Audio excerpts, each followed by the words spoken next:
ॐ नमः सूर्याय नमः। जय छठी मैया, जय गंगा मैया, जय धरती मैया, जय अन्नपूर्णा मैया।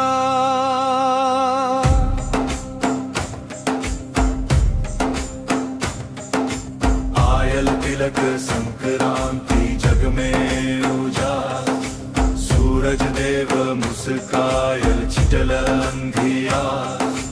तिल गुड़ के मिठास में घुल भक्ति विश्वास।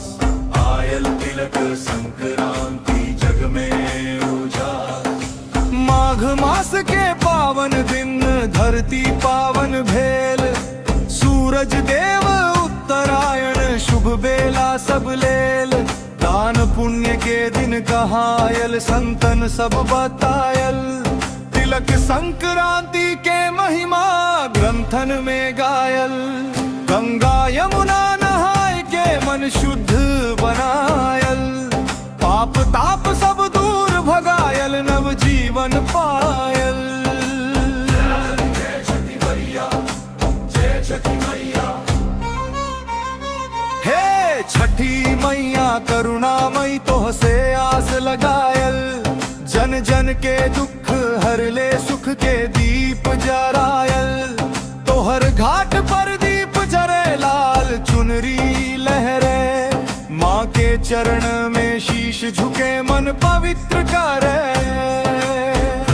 जय छठी मैया, जय छठी मैया। संतान दे लहु जीवन दे लहु ममता रस बरसाए।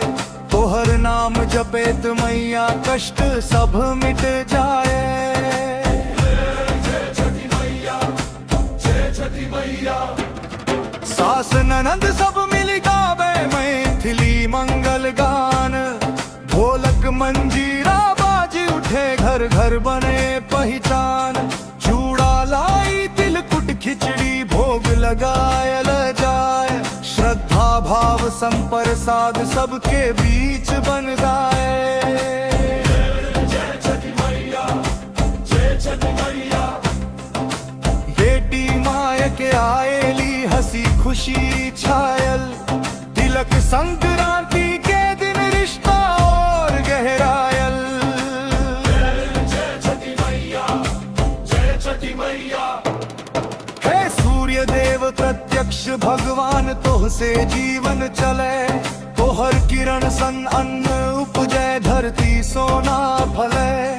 अंधकार के नाश करे छी ज्ञान के दीप जरे। अज्ञान भय रोग सब तोहर तेज सन डरे। जय छठी मैया, जय छठी मैया। अर्घ देत छी जोड़ी हाथ श्रद्धा मन में भरी। हे दिन कर रक्षा करिया सब पर कृपा करी।